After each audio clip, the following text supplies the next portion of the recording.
Good afternoon and welcome to the Futureproof webinar. My name is Johan Goos and I'm the Head of Advice at Sasfin Wealth.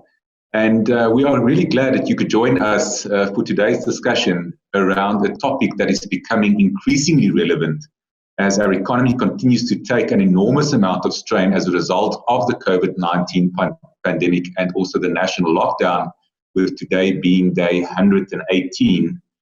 If I have counted correctly. So we've been told that we need to be comfortable with change in order to be able to function optimally in the age of technology and the fourth industrial revolution.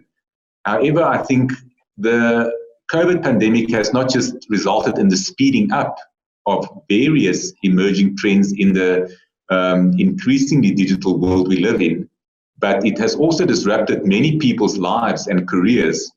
And South Africa entered this COVID-19 pandemic with an official unemployment rate of 30.1%, and we have been in a recession since the third quarter of 2019. With the economic activity having declined by 2% in the first quarter of 2020, and with much of the economy still having been in lockdown during the second quarter of the year, it is expected that South Africa will record 4 consecutive quarters of growth for the first time, or negative growth for the first time since economic activity has been measured in 1946. So while the world waits to see what the new normal would look like, businesses are taking strain, and the COVID infection rate is expected to remain at high levels during the next few months. And as a result of this, some of the projections are that we might see further job losses of about 2 million people. Now, as a result, we expect to see this wave of job losses then continuing to grow as many of the small, medium, and large businesses try and manage their way through this COVID storm. But joining us today to discuss the impact of this disruption that many people are experiencing or could possibly experience in the near future from an emotional, career, and financial perspective are two very passionate and experienced individuals. And first of all, we have Nick Haralambous, who is a global keynote speaker and can be described as an obsessive entrepreneur. He is also the author of the book Do, Fail, Learn, and Repeat, in which he discusses the last 15 years of his entrepreneurial journey.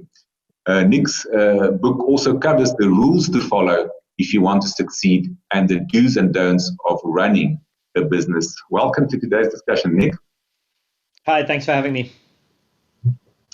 And then we have Pepile Similane, who is the Executive Director of Nobantu, previously known as True North Coaching and Consulting. Now, Pepile is an entrepreneur, a strategist, and executive coach at Nobantu, where they help people to try and find their true north. Welcome, Pepile. Hi, everyone. Thank you for having me. So I think the question is, where do you start a challenging topic like this that involves so many soft and hard aspects? And maybe the best place to start would be with our heart or the emotional challenges people face during the time of disruption. As before we can effectively operate with our head, we really need to be in a good space, with our hearts. So only then can we really start seeing the woods from the trees and channel our energy towards a new career path or maybe new business opportunities. So I think, Pepile, I'm actually going to start with you as a person who deals with the challenges facing people in their personal and also their work lives, and how to get them functioning optimally in a world of constant change and then also the disruption that we have seen. Now, we are emotional human beings, and that gives us the necessary creativity, and it helps us to truly experience and live life. But first of all, Pepile, a very simple or maybe not so simple question. What role does one's emotions play when faced with a possible job loss, or let us then use that word, retrenchment? Yeah, thanks so much, Johan. I think starting from the beginning, I think the premise that I want to put forward is that when we talk about being emotional beings, it isn't that reality, in that there's no such thing as you're going to leave your emotions by the door or step out of your emotions. The fact that we are human beings and we exist, we have emotions and we experience emotions. And in fact, our emotions are our propellers for action. So whatever action we take, whatever thoughts we are having, all come from our moods and emotions. Now, what typically happens at a time like this, or when there's, constant change, and I mean, the world has seen rapid change over the last 100 years or so. So change is part of our lives. And as human beings, we either choose to, accept change and work with it, or what we do is we fight change. And what happens when we fight change is that breeds a mood of what we call anxiety. So that's why you'll probably find often that people a lot these days suffer from anxiety disorders and that sort of thing. And what that's about is about saying, I'm not safe from the change. I don't know what the future will bring, but I feel like I won't be able to handle it. And that breeds that mood and emotion of anxiety. So these are the things that would be happening during this time, in that people would be feeling anxious, people would be feeling uncertain. And some of the internal dialogue or the language that people, can see as a sign is some of the language of, it's not fair, this shouldn't be happening to me, I don't deserve this. Well, why bother? That kind of internal dialogue, which then breeds these negative emotions that propel us to actions that are disabling instead of enabling. So in terms of answering your question, in terms of what kind of signs and symptoms and what kind of emotions and the role of emotions, is that by understanding our emotions, we then become, empowered to either take positive action going forward or be stuck in negative spaces that may not be serving us. Great, and I suppose that's the choice. You either basically get paralyzed or it actually motivates you. And I think, again, very different for every individual. But then leading on to the next question, we've learned that basically we go through various emotional phases during a time that we face a traumatic experience. Typically you talk about things like the shock, why me, the denial, the aggression, negotiation, acceptance, those kind of things. So how do you notice and recognize your current emotional state and what limitations that is causing, and what signs or symptoms can you expect to see in yourself during a crisis such as a current pandemic? Because I think sometimes people feel it's not normal, and that also creates other feelings of guilt, or they just run themselves down. Yeah, and there are a number of places, to look for signs in terms of what you'd be going through. So the first place, and it's not in any particular order, but it's a place that often gives us the quickest signs, are our bodies. So our bodies will give us a quick sign in terms of things are not well with us. So either depleted energy, you'll find yourself with kind of depleted energy, lethargic, sluggish, or, other things like tight chest, shallow breathing. So the body often gives us a sign, often before it's registered in our minds or even in our emotional states. So being aware of what is happening in my body, what happens in my body when I'm well, and what happens in my body when actually things are not cool, is very important, because that's a place to go to make changes. So it's the physical and the stuff that's happening in our body, our energies. Then there's also the emotional aspect of it. So you may find yourself in sadness. You mentioned guilt. A big thing, in times like this is, particularly if you experience something like a retrenchment, could be shame, which really talks to the fact that maybe I have not, met the standards of my community. I'm supposed to be employed, I'm supposed to be taking care of my family, and I haven't met those standards. And you find that shame becomes one of the big emotions that come into play during times like this, particularly times of loss. Sadness, grief, those are just some of the emotions that one can be aware of. Another place where you can get a sign and signal is in your language, in your dialogue, because each emotion has a linguistic aspect to it. So when you hear yourself, talk around things of, it's not fair, it shouldn't have happened to me, I'm going to get revenge, that kind of internal dialogue gives you a sign that actually you might not be in a healthy space, and a healthy space to take positive action. So when we talk about what could be the most useful, mood that one can step into, that can propel them to, I guess, see the wood from the trees, it's the mood of acceptance. It's that being in a space of, it is what it is, not trying to fight reality.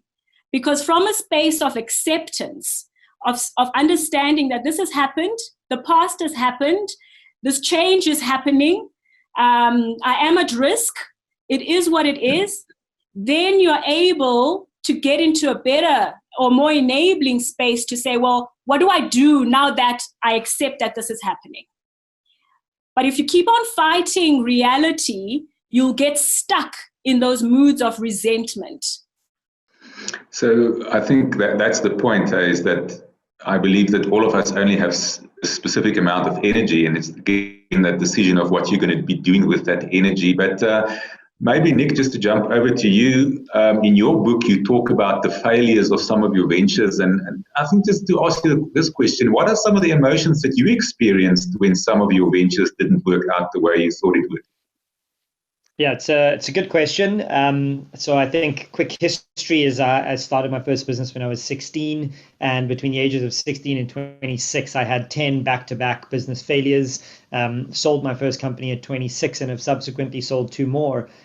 So those emotions, luckily, are dealt with from my 20s. But there's a lot of anger and rage, a lot of frustration, and I think I'll tie into this pandemic those feelings because we try and separate ourselves from our work and our life. I'm quite polarizing in my ability to tell people that I don't believe in a balance between work and life. And that's why we take failure so personally, right? Is we're integrated. We're one person. We have a single brain that is our work and our home. And when we fail, it affects who we are.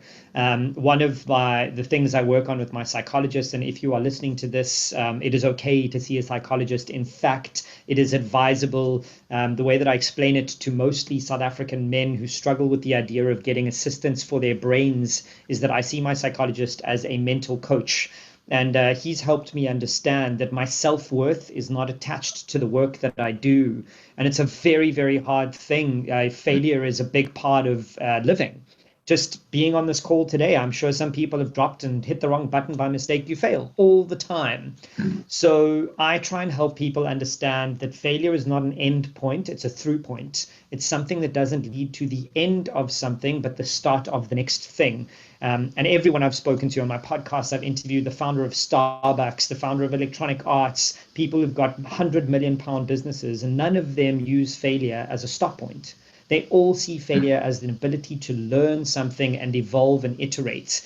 And just added to that, one of the interesting things I came across in my previous book, research, that I'm going to be writing more about in my third book, is something called post-traumatic growth.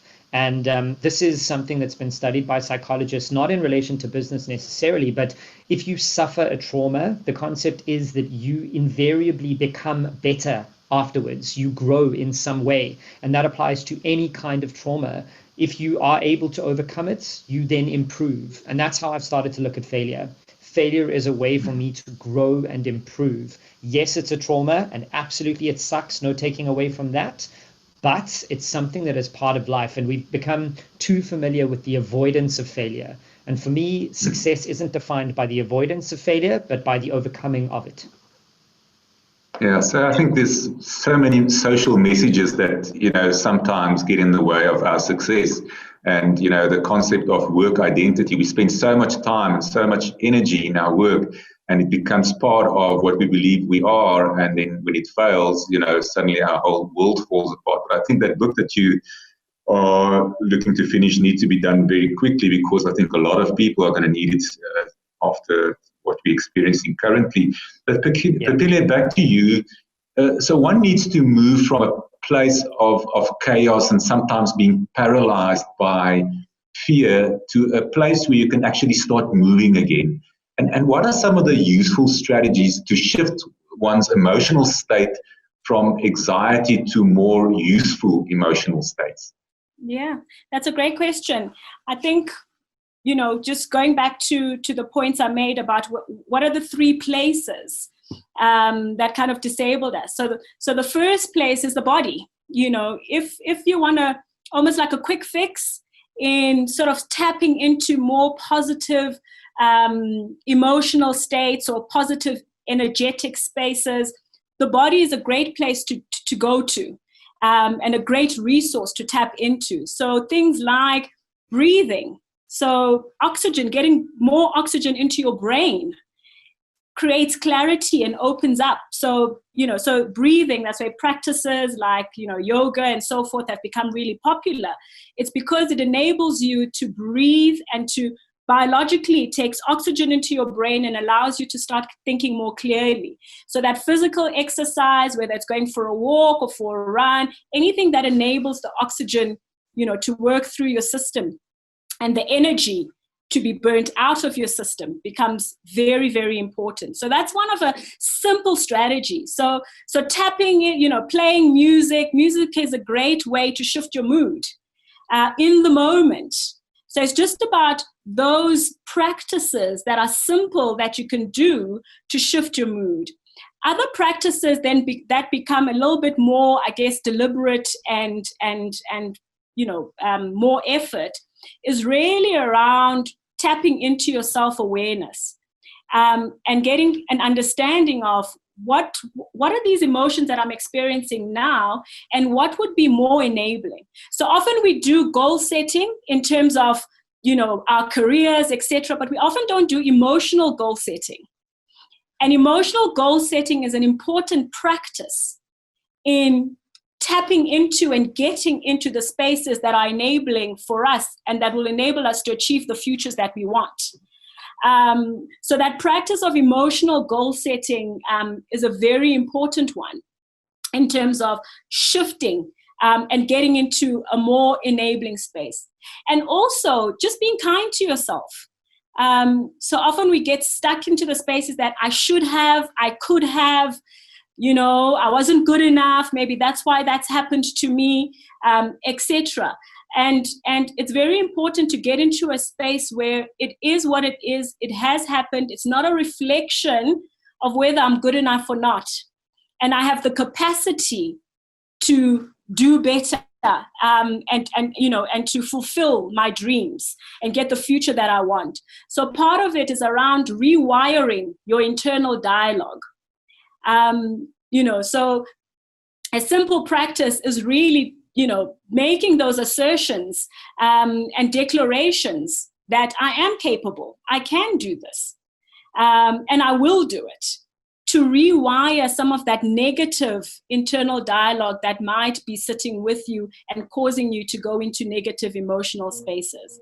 So in short, you've got three places you can go to: your body, your emotions around emotional goal setting, and then also just your language in terms of what you tell yourself and what you assert to yourself. Yeah, so I think, for me, what stands out there is, as you say, self-awareness, because it's different things that work for different people. You mentioned music. I mean, music for me is a huge energizer. Nick, I'm also sure that during your failures, you experienced some strong negative emotions. Can you maybe share your greatest emotional challenges that you faced after a failure and how you got through that? Yeah, absolutely. So mine are significantly less emotional than my body physically reacting to my emotions. In the midst of trying to sell my last my first business, not my last one, I was hospitalized with a stomach ulcer, with kidney stones twice, with insomnia, with stress-induced, you name it. And my mind didn't compute, didn't understand these things. So I just kept saying, no, I'm fine. Like this is not related to work or failure or stress. These things don't match up. Only much later did I look back on those situations and go, holy hell, my body was telling me I was ill. My body was telling me that my brain wasn't right, my mind wasn't right, my world wasn't right. So, I mean, of course, even after some successes, there's great depression. When I sold my first business, I was sad at losing this thing that I'd built. In spite of it being a good exit, I didn't want to let go of it. So the world of an entrepreneur, of someone who builds side hustles, I mean, I've been basically unemployable since I was 16 because I'm an entrepreneur, is of very bipolar experiences. And I think that this is the interesting thing for me being in lockdown is my brain is quite hardy to these things because I've recognized them for the last 15 years of building stuff, that one day you have the biggest sale of your career and the next day your head of product leaves. This is just the roller coaster of being an entrepreneur. And as Suzelle DIY tells us, now we're on the Corona coaster. And that's the life that we're all experiencing. And I think the interesting part from my perspective is everyone, whether they've got a career that was safe or not, is now experiencing those things too. This uncertainty is baked into living as an entrepreneur.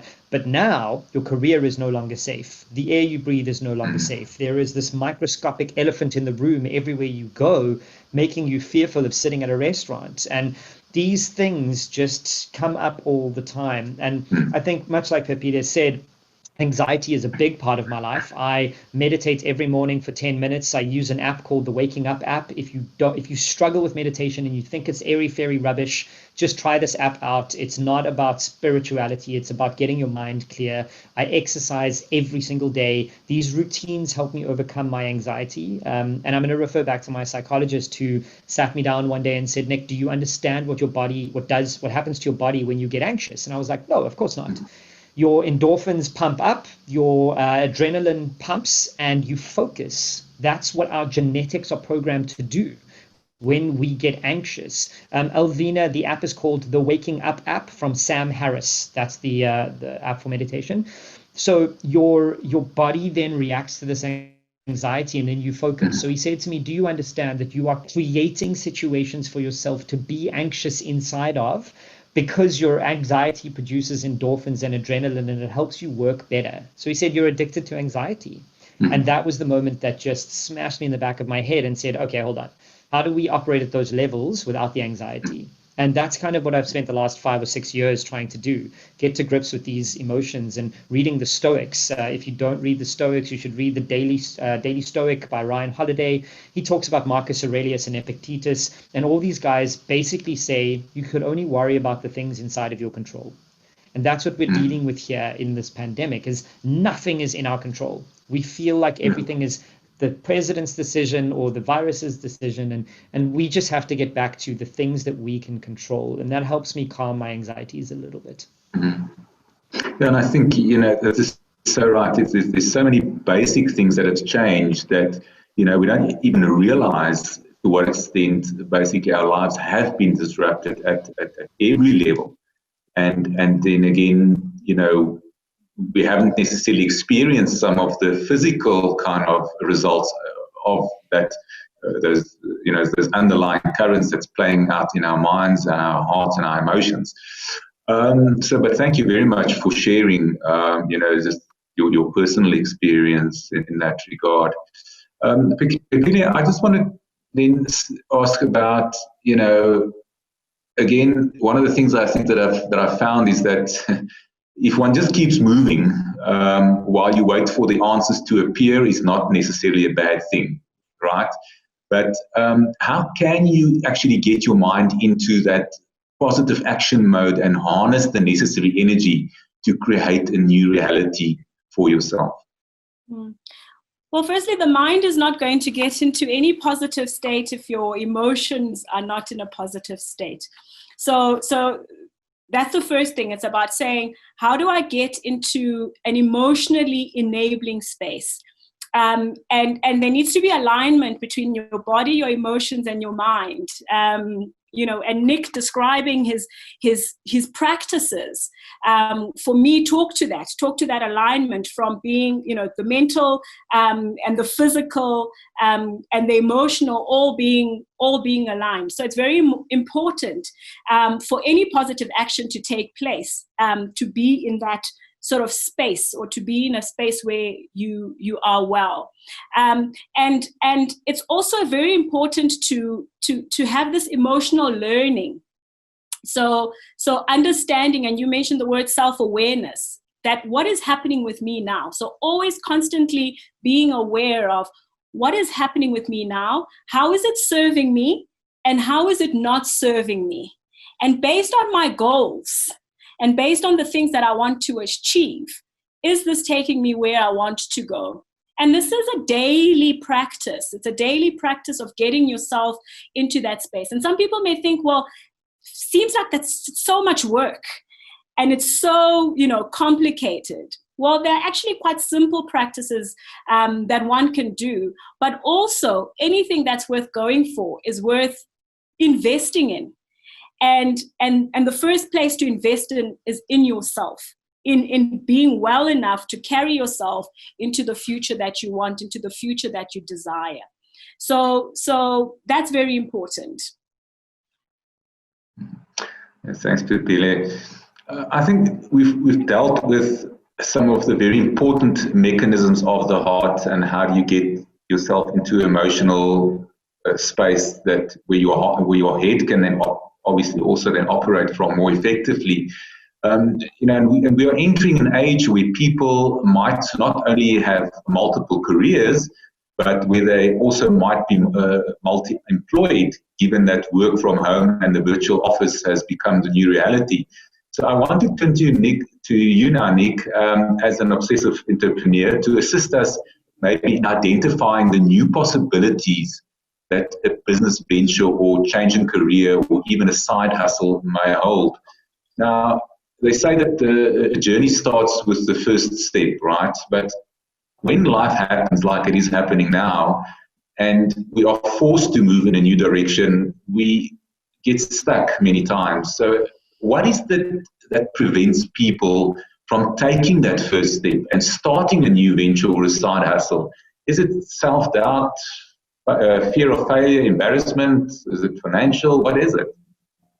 Yeah, it's a good question. And I think an interesting segue to this is just a question that I've seen from Ryan Sawyer off the back of the heart conversation around this toxic positivity that's flooded over the world and the internet. And I think it's such a great point. So the caveats on my answer here is, you need to do what's best for you. Forget about everyone else. Forget about what the positive people are saying. If you have learned nothing in this lockdown except how to take care of yourself and to be calm and get through it, that's good enough, because we're not all going to deal with this the same. This is crazy. It is crazy what we're experiencing, and I don't think that it's acknowledged enough. It became normal after Cyril told us what was happening, and then we all just acted as if it was the rest of our lives, and it's not.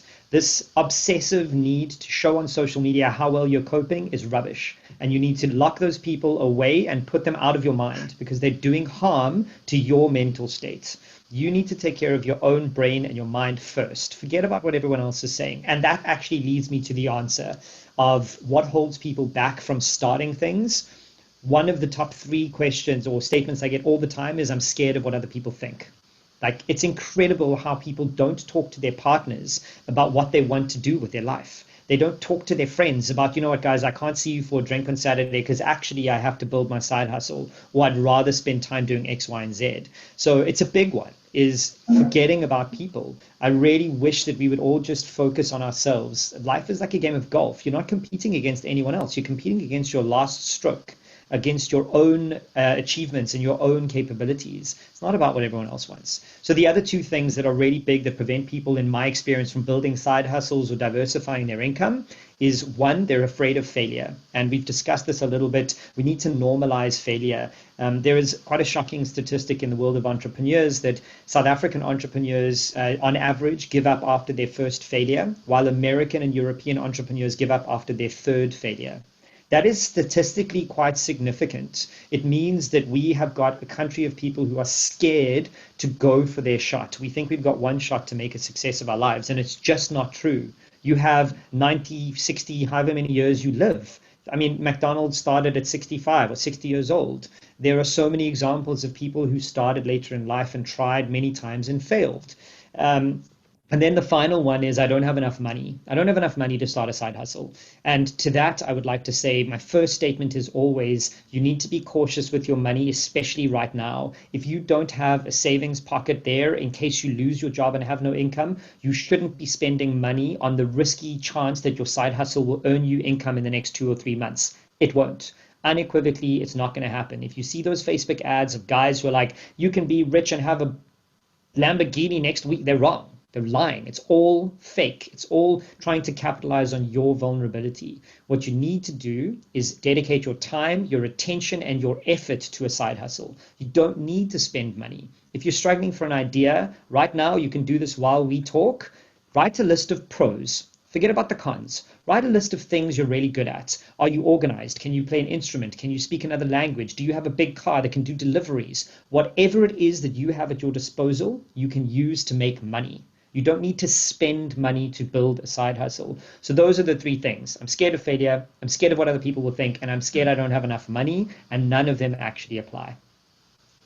Sure, Nick, and you've touched on something there. In a time where people are unsettled and where there's so much uncertainty and they are not in control necessarily of their emotions and not thinking straight, there's always that kind of, this is the last chance, and maybe I should just put everything into it. And I think, what you're saying is that you should try and avoid that kind of situation because you actually give yourself less options going forward, and you might even get yourself into a bigger hole. So really just think about it before you especially right now. Start. Yeah, exactly. But Nick, we have to sometimes think differently about how we approach life, as the old rules about coping just does not cut it anymore. And many people today lose themselves in their work and give their all for their companies, sometimes at the costs for themselves and their families. And you talk about this issue of sacrifice fallacy.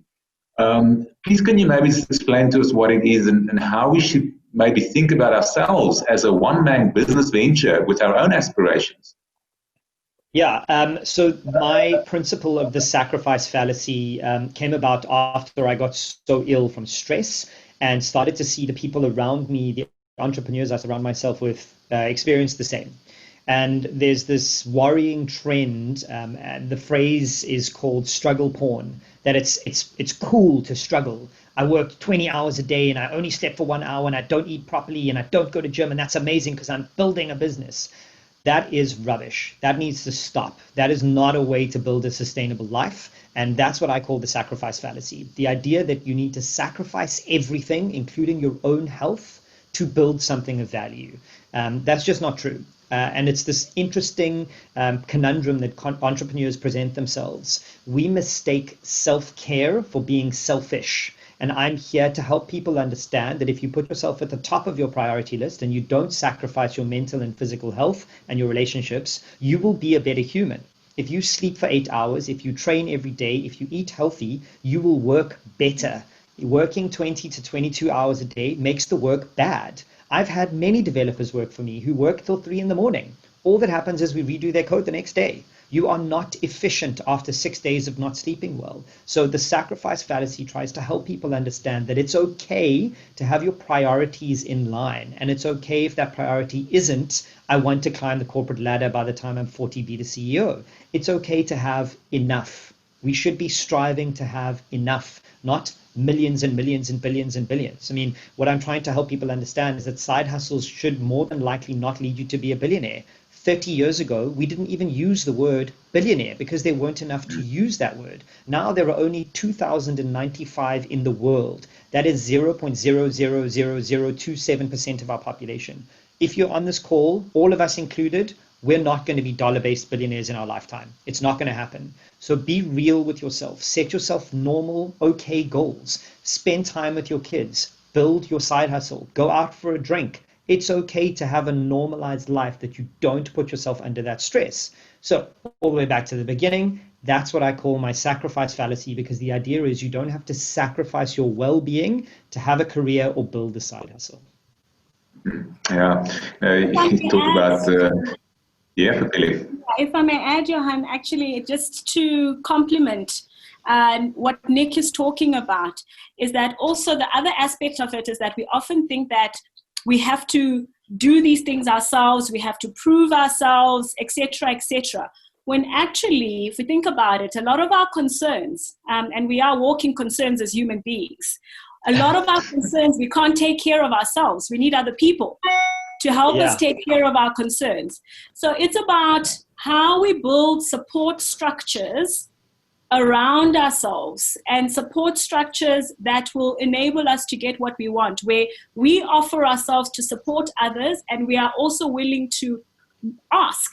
So a lot of people don't even make the request to say, please help me with this, etc., etc. And then, you're miserable because now you must work 24 hours a day and all of that. So it's about saying, how do you build a support system and a support network that enables you to achieve what you want, and for you to be available for others to be able to achieve what they want. And adding to that, the incredible thing that I've experienced is most people aren't even having these conversations with the immediate family, literally with the people they live in their houses with. They're not talking to their partners and going, hey, you know what, I want to build a side hustle, it'll take 3 hours a week. Can we afford that time? They're just doing it and then getting into an argument. I'm stunned by this. And also as a unit, they're not defining success. They're not defining failure. They're not looking at budgets. They're just existing. And I think this has been the most shocking part for most people, is when you exist in one room or one house with your partner for an indefinite amount of time and you can't escape, you have to look inward. You have to start analyzing these things. You have to start thinking, oh, are we happy? Do we like our car? Are we happy with how much we spend on our bond? All these things, you're off that rabbit wheel, or whatever that phrase is, hamster wheel. And now you're stopping and looking at your life. And that's exactly what Pippi is saying, is look at the people around you and talk to them. Yeah, so I suppose there's 3 levels. You could either be living, you could be existing, or you could be surviving. And I think for many people right now, where they've been existing, and that's the point. If you've been living, your biggest risk is most probably moving down to existing. But if you've just been existing, most probably finding yourself in a space of just trying to survive. And you actually need to get yourself also into good space. But Pipina, something that Nick just mentioned also earlier on is about, it matters what you eat, from a physical point of view, your energy, all of that. From a life coach perspective, just any points without going into a big nutritional discussion? Yeah, no, absolutely. It's about taking care of your body. That's in essence what that's about. It's about saying this is the body that carries you, and we know our health and the food that we eat biologically impacts us and biologically impacts our energy. So if we're taking too much sugar, we might find ourselves getting on a high and then going on a downer, too much coffee, etc. So being aware of what it is that we consume in our bodies is absolutely critical, just as much as it's important to be aware of, the relationships we have, where we are in life. So that awareness from a body perspective is absolutely critical, because that's the body that carries us. Nick, you first have to have some idea about what you possibly want to do. So, the concept of ideas, I think, is very important. Just some thoughts around that. Why do we have to have ideas? Yeah, it's an interesting one, and obviously one that I get asked a lot is, I want to build a side hustle. What do I do? Where do I start? And I think the important thing, there's so much to unpack here, but the important thing for me is ideas are fundamentally worthless. In the world of side hustles and income, you can't think your way or have an idea that never gets into the world that earns you money.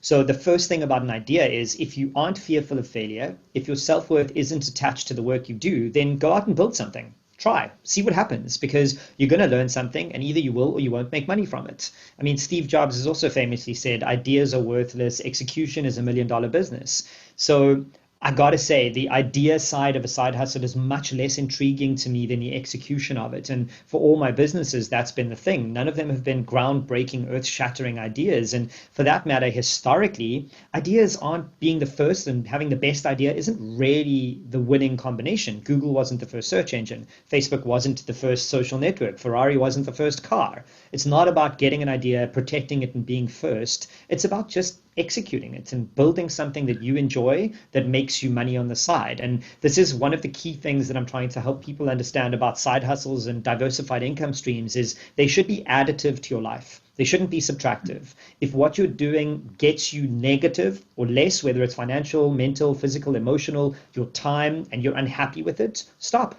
Stop. Life is too short. As we've learned in this pandemic, there is no reason to do things that make you uncomfortable because the world will come at you with another plan. So I like to tell people that your ideas are way less important than just executing them. And like I said earlier, you've got things that you can earn money from. The world of digital has changed everything. What I do really like to impart upon most of my audiences is one of these few things is you should start something today because you will never be younger than you are today. That sounds really stupid to say out loud, but it's true. Today, you are the fittest you will be. You're the healthiest you will be. You're the most connected. Imagine building a side hustle or a business 50 years ago without the internet. Your addressable market would be your village. Today, your addressable market is the world. There are no excuses. The odds of you existing today are nearly 400 trillion to 1, with one sperm and one egg resulting in you being alive. Those are good odds. You're alive, so you should take advantage of it. Forget about not having an idea and build something. But, I just also picked up something is you've basically also been saying that the same way in which we should be willing to be expose ourselves or be vulnerable in building relationships with others, we should also make ourselves vulnerable to ourselves, and be able to live with that kind of discomfort. But Nick, the idea of having ideas, how do you come up with ideas, or is there anything specific that one can do to actually come up with, good ideas? Yes, so I have what's called the empty room theory. Most people that I engage with who struggle with ideas are sitting in imagine an empty room with no doors, no windows, and no access to any external motivation.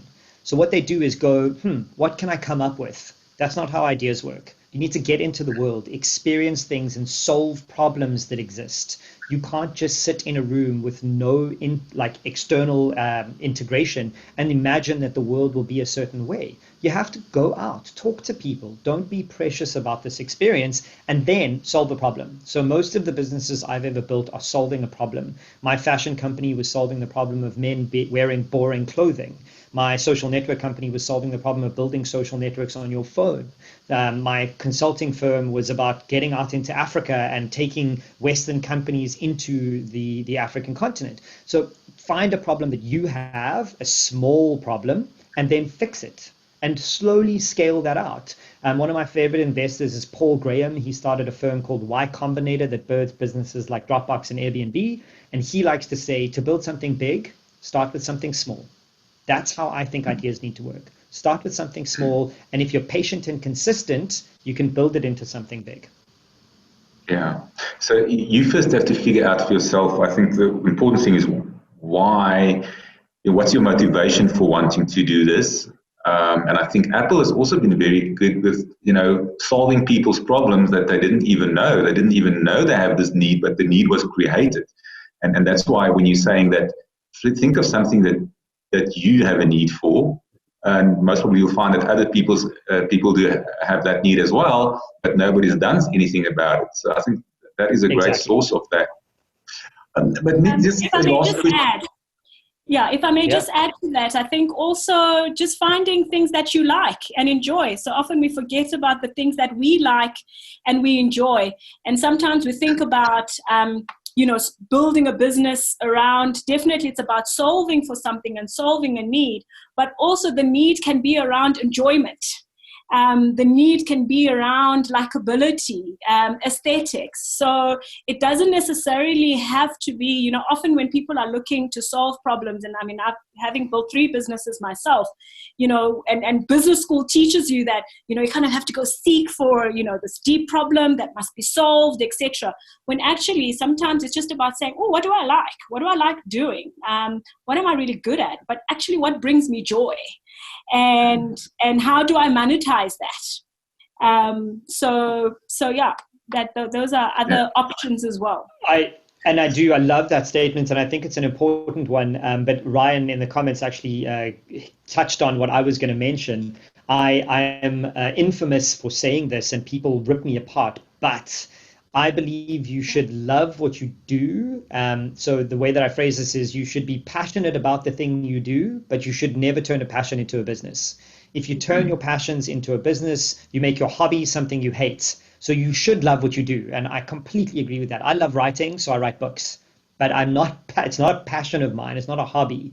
Very often people start side hustles with their hobbies, turn them into trying to make money, and then they hate them. And then they've lost a hobby and they're not making money anyways. But I think for side hustles, Pepe, you're absolutely right. You should love what you do. And otherwise, it's not worth doing fundamentally.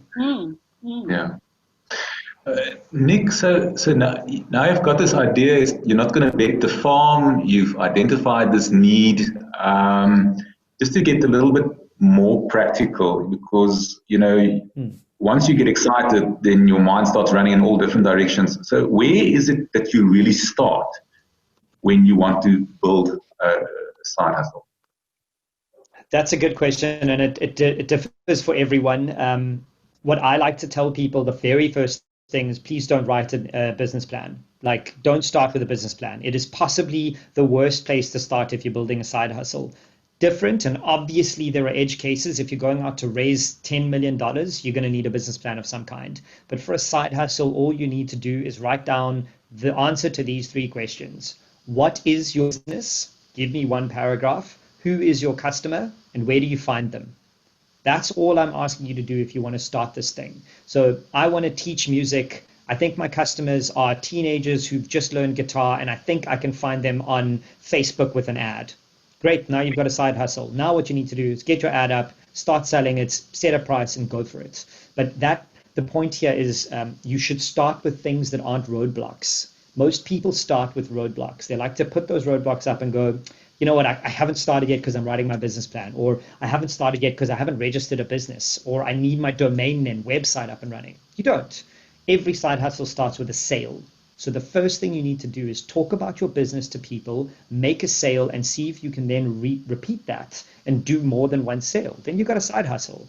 There are lots of people who will disagree with me about the business plan thing. So be it. I've written enough of them to know that they've never worked for me personally, and I've never met an entrepreneur who's raised money on a business plan. But if that's where you want to start, that's your bag. Yeah, great. I'm going to come back to you guys for some final thoughts just now, maybe, but I just want to just quickly touch a little bit on another aspect, and that's the one around the financial side of things. And please, you guys can also jump in wherever you feel you want to mention something. But I would just like to briefly focus on 2 areas relating to the financial aspects in the case that somebody is maybe forced to resign or retrenched or have to take early retirement. And the first has to do with your breach when you have got this income gap between you receiving your last salary and then moving on to your new venture or another job maybe, and being able to still pay your bills. And the second is to consider the tax implications of whatever situation you find yourself in and the options available to you. I'm not going to go into too much detail. We haven't got that much time here. And I'm also not a tax expert, but I think it's very important to note that what I'll be saying should not be taken as advice, but should really be discussed with a qualified financial advisor before making any decisions. So in the case of a retrenchment, what potential access to capital do you have in order to meet your living expenses, and then also maybe that capital that you require to start a new venture or side hustle? Now, in the case of retrenchment, the immediate sources of capital that one will pretty much be able to access include things like a lump sum from your employer, which comes in the form of a severance package. There might also be notice pay if you end up working a notice period before having to leave the employer. And then there's also possibly a pro rata bonus depending on the terms of your employment contract. And then also payments for any accrued leave as per your last payslip. Or there could be maybe a lump sum gratuity payment that can be negotiated outside of your formal employment contract. And in the last but not least, you will also have access to your retirement benefits. Now, when it comes to the severance package, the amount involved is usually a function of the time you were employed as 1 week's remuneration, or typically paid for each year of completed service as legislated in the Basic Conditions and Employment Act. So be very sure about what your rights are, also from a labor relations perspective. I think if you unreasonably refuse an alternative offer of employment, the obligation for the employer to pay a severance package then falls away. So be very clear about that, is that if there is a reasonable alternative given to you, you really have to consider the potential implications if you do not go for that alternative option. Then specifically when it comes to retirement capital, you may access your retirement capital in the case of retrenchment, but I would really like to advise that you really see this as the last possible source of capital that you actually dip into. And the reason being just that it will effectively mean that you will set your retirement planning back a few years, as you will lose the benefit of compound tax-free kind of growth that is extremely powerful on your journey to become financially independent at retirement. So your options in the case of the job loss, retrenchment, will basically be you can either become a paid-up member of the employer's retirement fund. You can also decide to rather preserve your retirement benefits by transferring it to a preservation fund, or you can transfer your benefits to the retirement fund of a new employer where you could have found an alternative position. And basically none of these options that I've now mentioned will have any tax implications at that point in time. Then there's the option that I would try and avoid as far as possible, as I've said. If you have to access some of the capital from your retirement fund, you can make either a partial or a full withdrawal of your capital, depending on what the fund rules allow you, because there are different types of retirement funds. There's your defined contribution type of funds, defined benefit type of funds, and you're also looking at pension and provident funds, each with their own nuances, and there's also different options available to you depending on if you're older or younger than the age of 55. So this is really where a discussion about the options and the tax implications will definitely require you to consult a registered and a qualified financial planner. So just on to what are the tax payable on these different sources of capital, because it's one thing to know that you can have access to some of these monies, but the other thing is what will be the tax implications.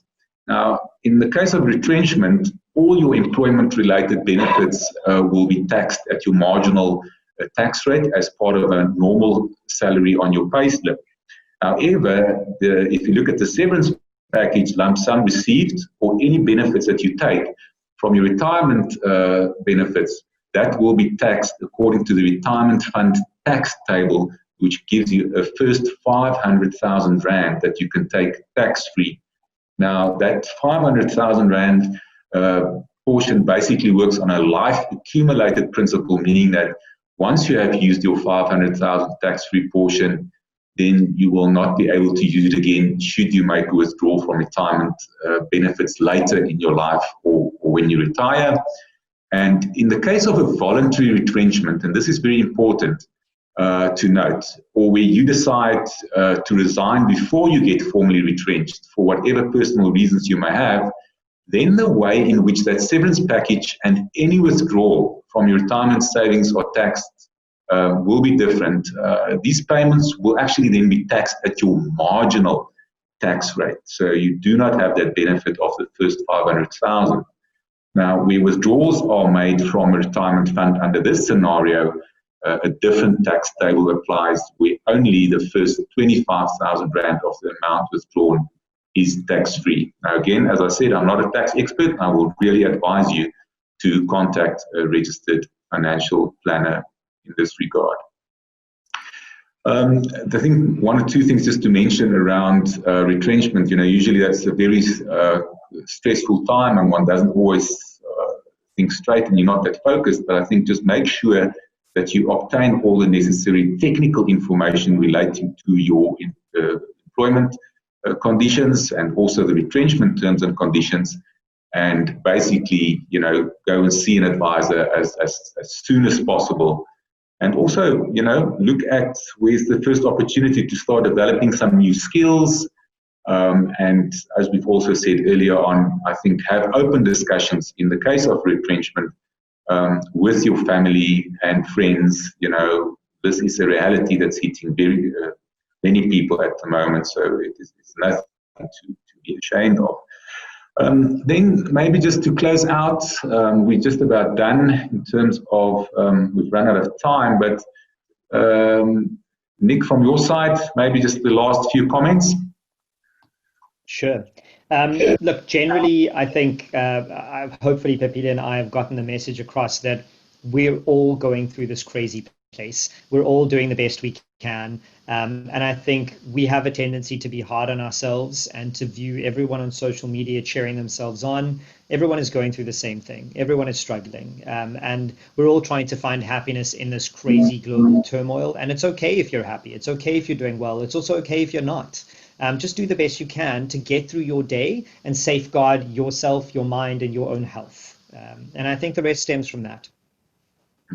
Nick, I see there's a copy of the book behind you. Can you maybe show us the cover so that people can just go and grab it at the store? Absolutely. Right. That's the cover. It is in all stores on Amazon. And if you go to my website, you can buy it from there. And I've shared the link to my newsletter in the chat. Thanks. Pepile, last few comments from your side?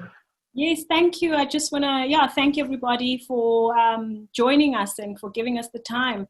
And just to concur with what Nick was saying, it's really about be kind to yourself, take care of yourself, and don't be afraid to seek support. Yeah, no, thank you very much. So I think that concludes our discussion for today, and I really want to thank both of you for a really, really informative discussion. I think the key messages I take out from this discussion is to breathe, get to work with your emotions, which will be different for every person. Try and get to a point of accepting the disruption you experience. Start focusing your energies on what it is that you can control, and keep on creating ideas of what is possible, and then back yourself to make whatever you do a success, with the help from others, be it your financial advisor or your psychologist. And I really hope that each and every one of you that attended this webinar have been able to take some value out of what was shared during the session today. Really, again, thank you, Nick and Pepile, for the time and for sharing your passion and your time and your knowledge with us. And we'd like to wish you all the best with your ventures during this challenging time as well.